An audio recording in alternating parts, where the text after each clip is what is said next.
What's up, everybody? This is Matt with the Hardcover Comic, and today I'm going to be discussing my favorite movie of all time, as well as one of my favorite books of all time, and that is James O'Barr's The Crow.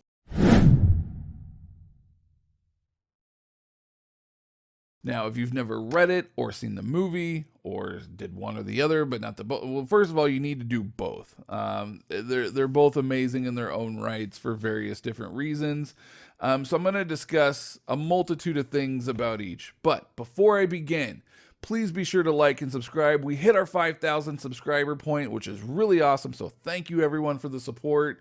Also, we have our Patreon, where if you go to Patreon, you can also be one of the lucky winners. Like this month, we had Surf and Skate, the Harleen Deluxe hardcover. Just $1, minimum of $1 will get you an entry into our monthly giveaways. We also give away digital codes. There's also going to be a lot of other things coming up that we're going to be doing as well on Patreon. So make sure that you follow us, hit us up on Patreon, subscribe, help us support the channel that way. You're not going to regret it. And always, we are brought to you by Dr. Squatch, the #1 soap company in the world that I love, okay? They may not be the #1 soap company in the world, but they're my #1 soap company in the world. I absolutely love them. The scents are great. They're 100% natural, organic, and if you use our link that is down there in the description below, you will get free shipping for the life of your subscription. Pretty good deal, I know. All right, so first we're going to discuss the book, because that's really where it all started. For those of you guys that are not aware of the story, James O'Barr created The Crow out of tragedy and grief. For those that, the book started in 1981 as just sort of a doodle, as a way for him to put his grief on a paper. So ultimately, you know, it's a love story, but it's a tragic one at that, and how it came about is very sad. James O'Barr grew up bouncing foster home to foster home, never really connecting with anyone, and just sort of keeping in his room and drawing all day. You know, he's sort of that quiet, weird kid, so to speak. He ultimately met a woman. They fell in love. It was like, you know, it was something amazing for him that he didn't have growing up. He didn't know what that feeling was. So he, you know, was fallen in love. It was a wonderful time in his life. His car had, you know, laxed on his insurance. He forgot, he didn't pay it. It lapsed. The local police department knew what his car looked like. They knew that if they saw him driving it, they would pull him over. So he called his girlfriend at the time, you know, Shelly from the book. He called his girlfriend and said, "Hey, can you come pick me up? I'm, you know, whatever." She goes, "Sure." As she's leaving her house to go pick him up, she gets hit by a drunk driver and killed. And so James lived with that grief for years, and probably still does a little bit to this day. But, you know, he just, in his mind, it was, what if I would have waited another 10 minutes? What if I just would have driven myself? What if I would have paid my insurance? What if this? What if that? You know, and had just a really hard time. So he ended up taking that grief and really putting it on paper to create what I think is really the ultimate love story. And that is The Crow. He came up with the name Shelley from Mary Shelley's Frankenstein. He came up with Eric from The Phantom of the Opera, because that was sort of his manifestation of his grief and his hideous monster that he was, you know, getting out there. And it's just an amazing book of revenge and love and awesome action scenes. It's really good. It's got something in there for everybody, no matter what you're kind of into. And the book was originally published in 1989 via Caliber Comics, and at the time, there was a lot of methods and things that they didn't know about on how to produce certain pages and how to do certain things. So when James released this version of the book, which is the special edition, basically sort of like your director's cut, when this was released a few years ago, James painstakingly went through using old photographs and photocopies and things and recreated a lot of pages that never were printed in the initial run. Things that should have been in the book, but for various reasons had to get cut out. And he went back through with an ink and pen and redid all of these things. None of them were ever used via computer. It was all done by hand. And it was truly a labor of love, and it was really neat to see.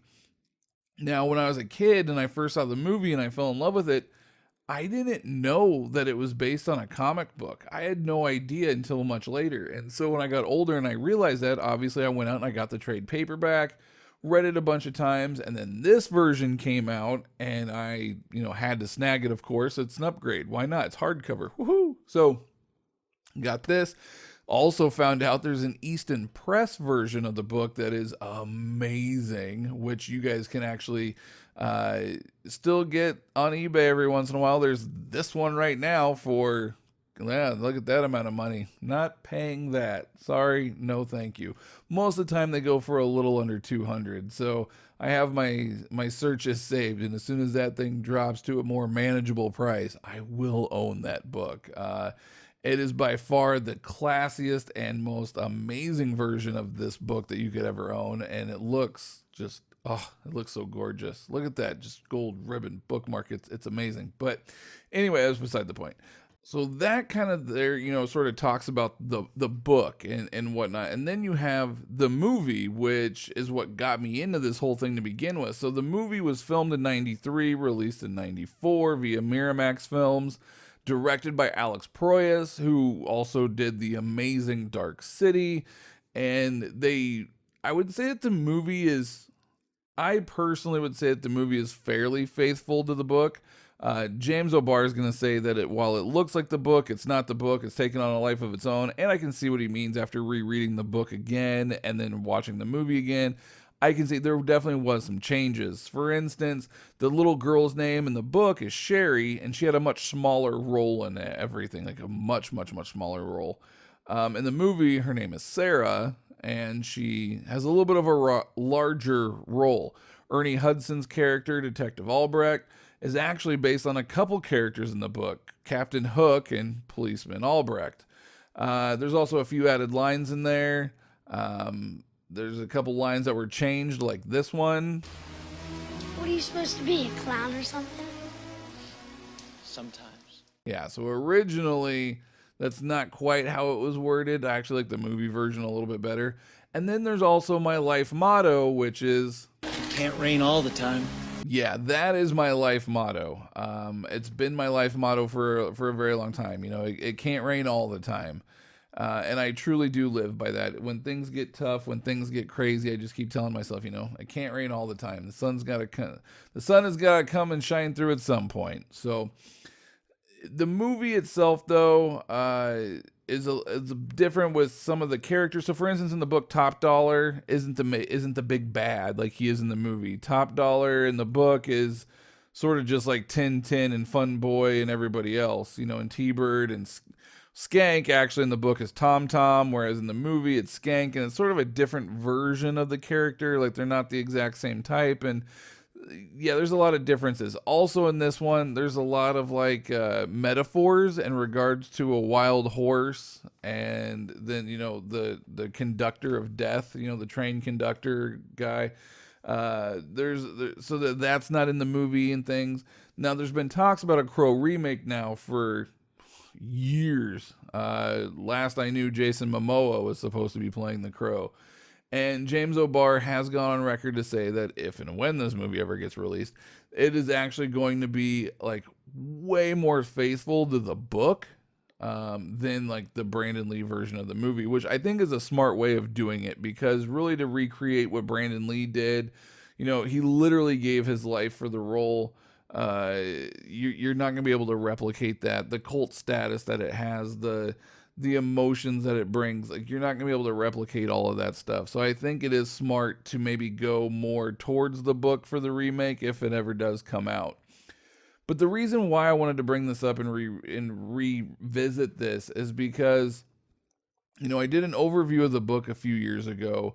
It's gotten, a decent amount of views, and people have been asking questions recently about it again. So I thought I would kind of touch base on that and answer those questions. And then while doing so, I got to rereading it again. And the book just hits on so many different emotional feels that I love this title. I can't explain, how it makes me feel, but it's just, The art is awesome. It's all black and white, which I know it's people are gonna hate me for saying this, but there's a lot of books that I have a hard time getting into because of the black and white art. You know, I grew up on color. I prefer color. I know it makes me sound like an elitist or whatever, but it's true. You know, but this book, it doesn't matter. It's just that good. Um, it's truly a masterpiece in my opinion, and one that everybody should read in some format. Maybe if you don't have this format, you read it in a trade paperback, or if you're one of those lucky bastards that got the Easton Press, or you know, whatever it may be.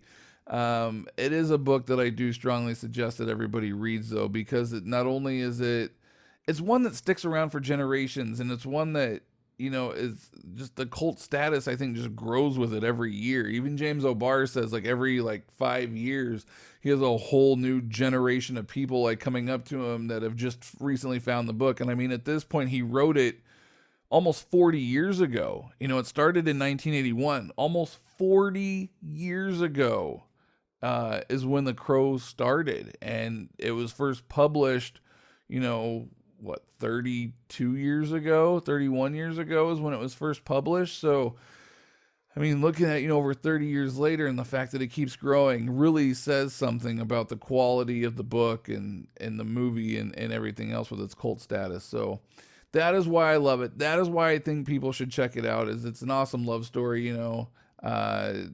One that I always found to be, I thought it was romantic, so much so that when I first met my wife, I said, "Hey, have you seen The Crow?" And she said, "No." And I said, "Oh, are you in for a treat?"